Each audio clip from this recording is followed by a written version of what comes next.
lástima, ninguno de mis estudiantes está. A ver, vamos a dar inicio. Ventana, esta.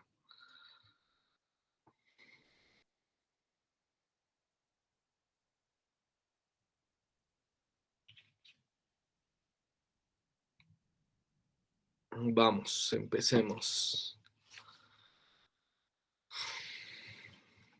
Vamos ahí. Ah, no, está mal esto. Del último 6. Ok. Ok, ¿me siguen? Sí, doctor. Ok, ¿me escuchan? Es importante que vean y que escuchen claramente, porque eso depende de que apague o no la cámara, ¿ok? Para que tenga mayor señal. ¿Me escuchan claramente? Sí, doctor, se lo escucha. Perfecto, entonces damos inicio a la teórica de hoy, 25 de octubre. Empezamos, ¿ok?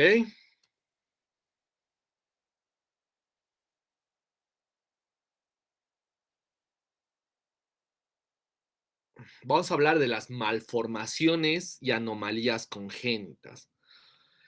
Aparte de los factores genéticos, hay otros factores tóxicos y de microorganismos infecciosos y también tienen efecto los teratógenos que pueden causar este tipo de malformaciones cerebrales, ¿ya? Vamos a desglosar cada uno de estos a nivel de los temas entre esta y la próxima teórica. Vamos a hablar primeramente de los defectos del tubo neural, ¿no? Son malformaciones en la línea media con afectación variable de tejido neural, de las meninges y hueso o tejidos blandos supradyacentes, ¿no? Como pueden apreciar, puede ser de dos mecanismos patógenos. Uno puede ser fallo del cierre del tubo neural, que produce defectos del tejido mesenquimatoso o defectos óseos primarios causados por un desarrollo anómalo del mesodermo axial. Como pueden apreciar en la imagen izquierda, el fenómeno más típico es de la espina bífida, ¿no? Como hay una protrucción de todo lo que es el tejido eh, mesenquimatoso, ¿no? Y una falla en el cierre, o sea, tenemos las dos opciones. Además, vamos a hablar de la anencefalia. Como su nombre lo indica, anencefalia es una malformación del extremo anterior del tubo neural que provoca una ausencia de la mayor parte del encéfalo, ¿ok? Sin encéfalo, y de la bóveda craneal. Parte de esta está afectada. Continuamos con el mielomeningocele, que es una protrucción del tejido del sistema nervioso central a través de un defecto de la columna, como hemos visto anteriormente. El encefalocele es una extrusión del tejido cerebral malformado a través de un defecto en la línea media craneal, seguido de la mielodisrafia, ¿ok? Esta es la más frecuente, es asintomático, presenta un segmento de la médula espinal desorganizado y aplanado, como es el caso en la imagen izquierda. En cuanto a la clínica, como sabemos, hay una deficiencia de folatos durante las primeras semanas de gestación, que es el factor de riesgo conocido, ¿no? La ausencia del ácido fólico. Hay que tener en cuenta la eficacia completa que debe administrarse a las mujeres durante sus años fértiles, ¿no? Porque el cierre del túbulo neural finaliza hacia el día 28 del desarrollo embrionario. Si no alcanzamos a suplir, ¿no? Hasta el día 28 vamos a tener estas consecuencias, ¿no? Por eso desde antes ya se empieza con consumir, ¿no? El ácido fólico. Vamos a tener en cuenta las anomalías del proencéfalo. Pueden ser focales o pueden afectar todas las estructuras, ¿no?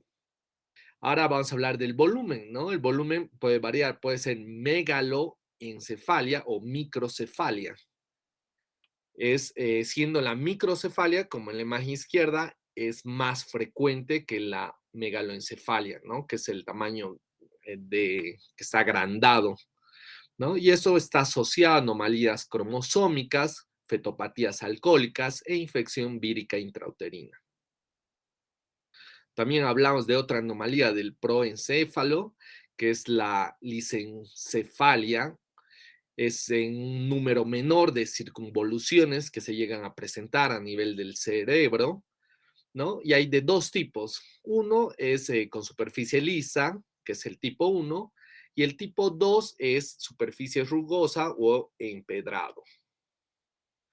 Otras anomalías del proencéfalo es la polimicrogiria, ¿no? Que son numerosas circunvoluciones. Es todo lo contrario a lo que hemos visto. Uno era ausencias y esos son aumento de las circunvoluciones, siendo estas pequeñas e irregulares, ¿no? También heteropatías neuronales. Como su nombre indica, heteropatías neuronales son un conjunto de trastornos en la migración. Son neuronas mal localizadas, ¿no? Donde no deberían estar, están. Y por último, como ven en la imagen izquierda, la genesia del cuerpo cabelloso. Debería estar a este nivel, ¿no? Porque ese es un corte a nivel de la línea media. Entonces, no se produce, no se forma el cuerpo calloso, ¿no? Que es una malformación relativamente frecuente, caracterizada por la ausencia de los haces de sustancia blanca que llevan las proyecciones corticales o del hemisferio izquierdo al derecho. Entonces, no hay una conexión. Continuamos ahora con las anomalías de la fosa posterior. Cuando hablamos de la fosa posterior, hacemos referencia más que todo al cerebelo. Entonces, fosa posterior, infratentorial, también llamada, ¿no? Subyacente al tentorio. Entonces, vamos a hablar que afectan principalmente al tronco encefálico y al cerebelo, ¿no? A la porción baja. Entre estas anomalías de esta fosa posterior, la principal es la malformación de Arnold-Chiari.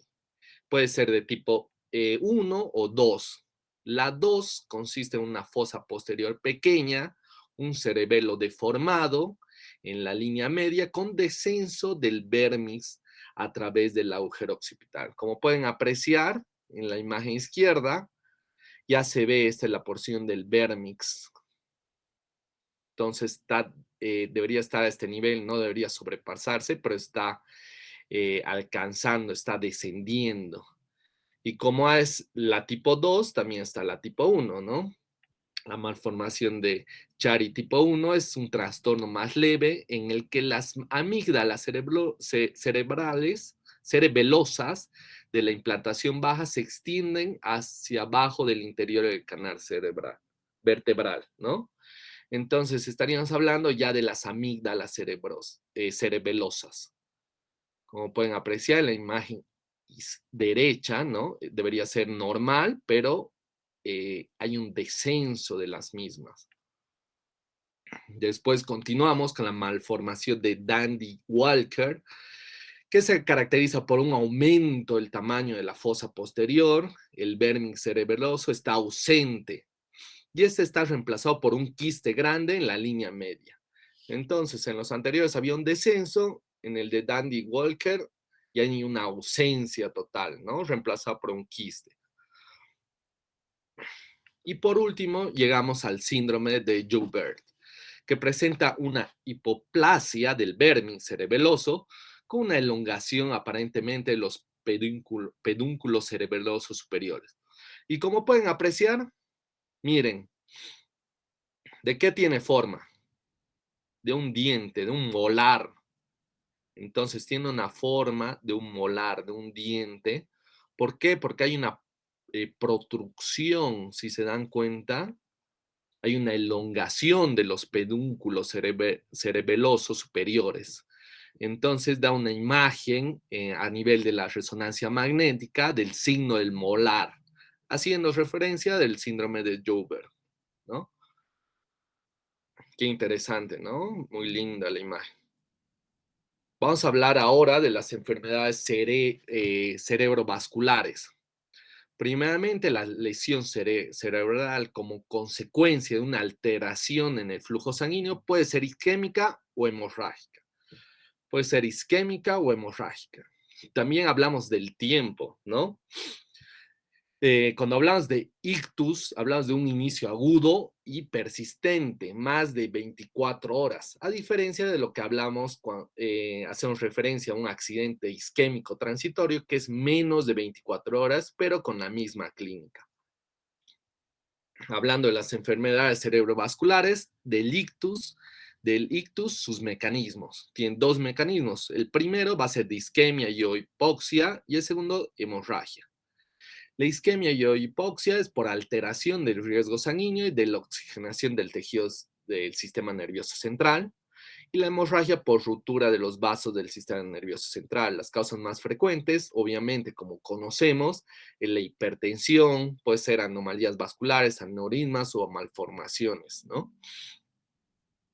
Y en la imagen izquierda vemos un poco de la evolución de la hipoxia isquemia en el tiempo, ¿no? Cómo transcurre de horas, días, se llega hasta una necrosis que lo vamos a ver más adelante a nivel microscópico, ¿no?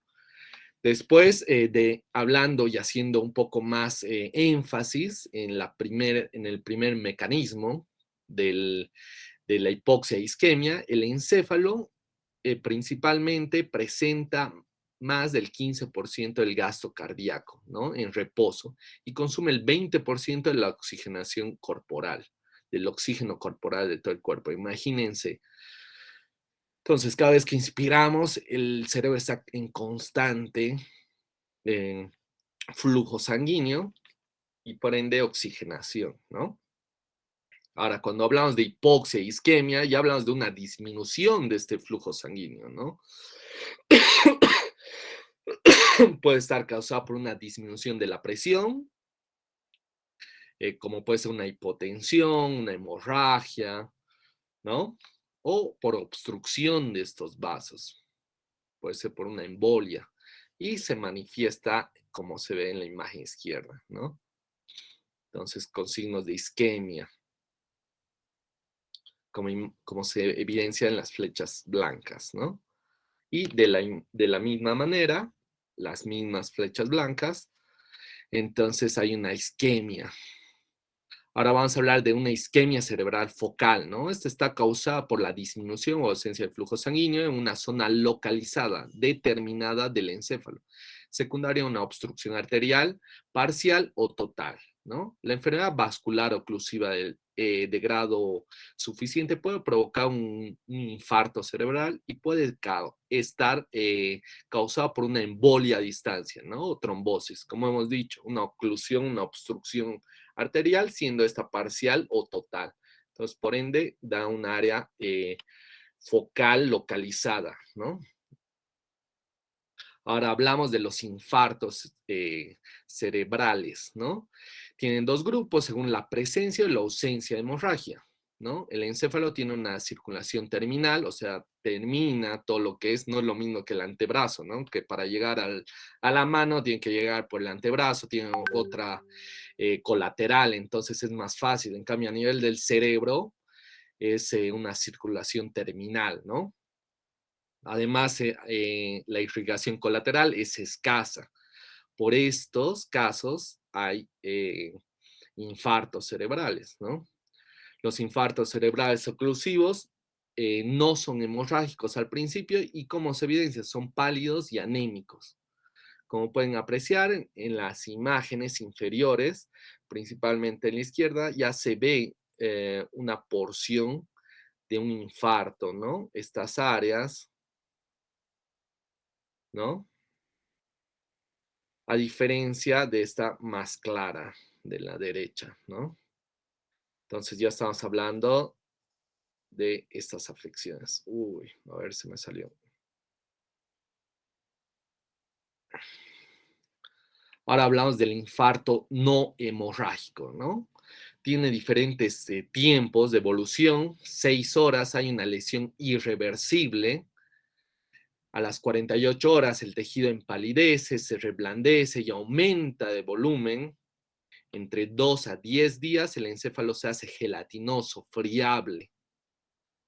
Entre 10 a 21 días el tejido se licúa y se forma una cavidad que sigue expandiéndose, ¿ok? Como es en la imagen izquierda, hay un infarto quístico antiguo con una cavitación por una pérdida del parénquima cerebral, que esta continúa, ¿no? Persiste y avanza dependiendo de la evolución de los días. Normalmente nosotros los patólogos, cuando hacemos autopsias de cerebro, es lo primero que tocamos, ¿no? Entonces se hace un corte a nivel coronario, entonces se saca el cerebro y parte de la médula, o sea, el cerebro, cerebelo y parte de la médula, ¿no? En lo posible, porque es lo primero que se llega, digamos, a reblandecer, es friable, gelatinoso, entonces si no se hace al principio y se deja fijando en formol cuánto tiempo, imagínense, se deja fijando hasta un mes, porque como es gelatinoso, friable, no se llega a fijar. Entonces es muy difícil para nosotros, entonces tiene que fijarse por lo menos un mes.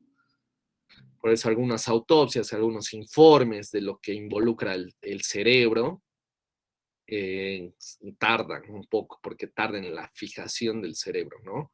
Es muy gelatinoso porque hay que hacerse cortes coronarios y ver a qué nivel es la lesión, ¿no? Y cuál es la causa, si la o sea, si la causa de la muerte está a nivel del cerebro y si no está en todo el cuerpo.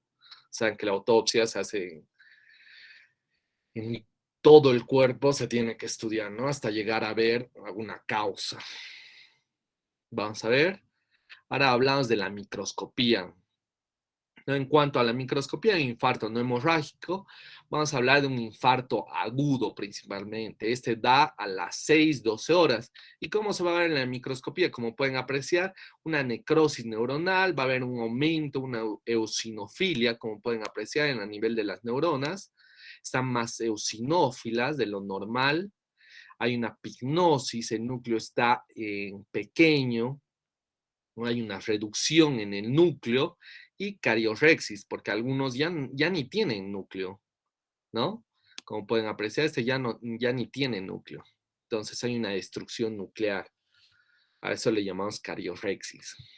Después continuamos con el infarto subagudo, va la presencia de células fagocíticas hasta 48, 72 horas, la presencia de macrófagos que se encargan de la mielina, la lesión persistente puede estar de meses o años, ¿no?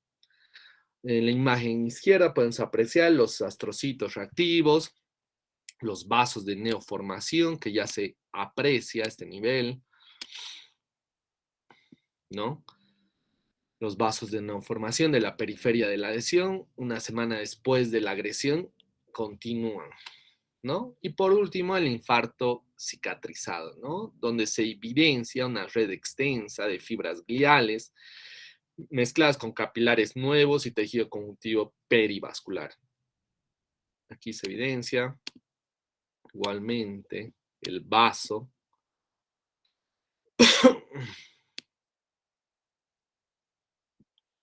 ¿no? Y ya se aprecia, ¿no? La necrosis marcada a nivel del tejido cerebral. Continuamos con lo que es el infarto hemorrágico, son parecidas a los de los infartos isquémicos, se asocia una extravasación y reabsorción de sangre, por eso es lo que estamos viendo, ¿no? Por eso es más evidente, son pacientes que reciben tratamiento anticoagulantes, los infartos hemorrágicos pueden estar asociados a hematomas intracerebrales extensos debido a traumatismos, en la mayoría de los casos, ¿no? Vamos a hablar de la hemorragia intracraneal. Eso lo han visto desde propedéutico, creo, con eso de lo que es el soporte básico de vida, ¿no? Entonces, allí las hemorragias pueden localizarse en cualquier parte del cráneo, fuera o dentro del encéfalo. Por eso son intraparenquimatosas. Como vemos, la primera, esta es intraparenquimatosa, ¿no? Porque hay una ruptura súbita de la arteria intracerebral, son pacientes más que todo por una etiología de una hipertensión, la mayoría de los casos, o puede estar asociada a una angiopatía mieloidea, ¿no? cuando son pacientes más añosos. Pero la hipertensión es la principal causa, ¿no? El principal factor de riesgo en este tipo de hemorragias, ¿no? Ahora pasamos a los hematomas, ¿no? Un hematoma epidural es una lesión meningia media, como pueden apreciar, de una forma de es biconvexa, como un limón. Acuérdense del limón típico, ¿no? De un medio limón. Entonces, una lesión meningia media por el trauma, hay una pérdida transitoria de la memoria. Son pacientes que están hablando, se golpearon, hablan, se quedan tranquilos, van a dormir y amanecen muertos, ¿no? Lastimosamente. No duran 24 horas. Por eso cualquier persona, por favor, hágame caso, cualquier persona de la tercera edad que reciba un golpe, no importa que tenga pérdida de conocimiento, no importa si tiene o no la tiene, si hay hemorragia, si no hay equimosis, si no hay signo mapache, si no hay igual pérdida de líquido raquídeo, ¿no? A través del oído. Todos esos signos de un TEC leve, leve moderado, igual lo tienen que llevar a la guardia, a emergencia, en este caso en Bolivia es emergencia, a emergencia para que se haga un TEC, ¿no? Una tomografía, una TAC. ¿Por qué? Porque los pacientes hablan, no quieren ir, les da flojera, ¿no? ¿Para qué voy a ir? Y están muertos al día siguiente, ¿no? Es una lástima. Y de igual manera, un hematoma subdural, este en forma de limón, este es en forma de media luna, como pueden apreciar, ¿no? Forma de media luna, hay una ruptura de las venas, puente entre el cerebro y los senos durales, una etiología igual traumática, toma forma de media luna, ¿no? Esa es la diferencia. Y por último, la hemorragia subaracnoidea, que puede ser traumática o espontánea, frecuentemente por aneurismas. El factor de riesgo son pacientes, más que todo mujeres, tabaquistas, asociada al alcoholismo, hipertensión, puede presentar náuseas, cefalea, vómitos, todo lo que es un síndrome meningio, ¿no? Continuamos con lo que es las hemorragias intraparenquimatosas. El vaso intraparenquimatoso es pequeño, puede causar una hemorragia primaria en el encéfalo, asociada a menudo a un inicio brusco de síntomas neurológicos de un ictus, ¿no? Continuamos con la hemorragia intraparenquimatosa, más que todo está asociada principalmente a la hipertensión, ¿no? Como hemos mencionado, una hipertensión es el factor de riesgo asociado con más frecuencia de hemorragias parenquimatosas cerebrales profundas. ¿Y cómo se ve en la microscopía? Se ve de esta manera, ¿no? Hay una esclerohialinosis a nivel de los vasos, marcada, y eso se ve en pacientes con hipertensión arterial crónica, ¿no? De larga data. Entonces, estos son signos que los podemos observar a nivel del cerebro, ¿no? El 50% de las hemorragias con repercusión clínica, imagínense, la mitad sí, la mitad no, y el 15% de las muertes en personas con hipertensión crónica. Es alto el nivel. Y se puede apreciar a este nivel, ¿no? Se está marcando lo anterior de los vasos y como pueden apreciar es esta la lesión, ¿no? De una hemorragia intraparenquimatosa. Ahora continuamos a la hemorragia subaracnoidea y ruptura de un aneurisma sacular. Es la primera causa de un TEC. Puede ser traumática, como no, cuando no es traumática puede ser causada por un acceso a una hemorragia intracerebral primaria al sistema ventricular, a una malformación vascular, puede haber alteraciones hematológicas y puede estar asociada a tumores, ¿no? Tumores vasculares. En cuanto a la patogenia, va a haber una anomalía estructural a nivel del vaso afectado, va a haber una ausencia del músculo liso y de la lámina elástica de la íntima, y es una anomalía que puede estar asociada, o sea, no se sabe exactamente la causa, pero la pueden asociar a una anomalía congénita, ¿no? Como pueden apreciar en la imagen izquierda, a nivel de las flechas, ya se evidencia este aneurisma sacular, ¿no? En forma de saco. Eh, es de un tamaño pequeño, 2 a 3 centímetros, como pueden apreciar, no es muy grande, pero ya se evidencia, ¿no? A ver, veamos. Continuamos. Un aneurisma sacral íntegro es una evaginación de la pared delgada, habitualmente un punto de ramificación lateral del polígono de Willis o de un vaso principal justo más distal, ¿no? Como les he mencionado, 2 a 3 centímetros y la superficie es roja brillante con una pared transparente. Como pueden apreciar, en la flecha blanca ya señala lo que es un aneurisma, ¿no? Esta dilatación, este agrandamiento sacular de 2 a 3 centímetros. La imagen del centro hace ya referencia al polígono de Willis, ¿no? Está formando un polígono, solo que se evidencia que ya este saco grande, de gran tamaño, a nivel de la arteria cerebral anterior, en este caso, ¿no? Muy grande. Y a nivel de la microscopía, ¿cómo vamos a ver? ¿Qué se va a ver a nivel de la microscopía? Una fibrosis, ¿ven? Este engrosamiento hialino de la pared vascular, porque ese es un vaso. Todo esto es un vaso, pero no es lo mismo esta pared, miren el espesor epitelial de esta pared que de otra. Imagínense, le triplica, le cuatriplica. Entonces hay una marcada fibrosis, esclerosis en parte, más que todo fibrosis, ¿no? Fibrosis hialina, porque está homogenizada, tiene hasta el mismo tono. Entonces hay un aumento en el espesor y eso es lo que buscamos a nivel de la microscopía los patólogos. Entonces, muchísimas gracias. Eso es todo. Si tienen alguna pregunta, me la hacen saber. Si no, damos finalizado el día de hoy, la teórica del día de hoy, del sistema nervioso central. ¿Tienen alguna duda, pregunta? He visto que ha aumentado el número, la afluencia, con Natalie Yumani, que ha llegado tarde. A ver, alguien más es mi alumno y nadie más. Ok, ¿tienen alguna duda, pregunta? Si no, damos finalizado el día de hoy, la teórica.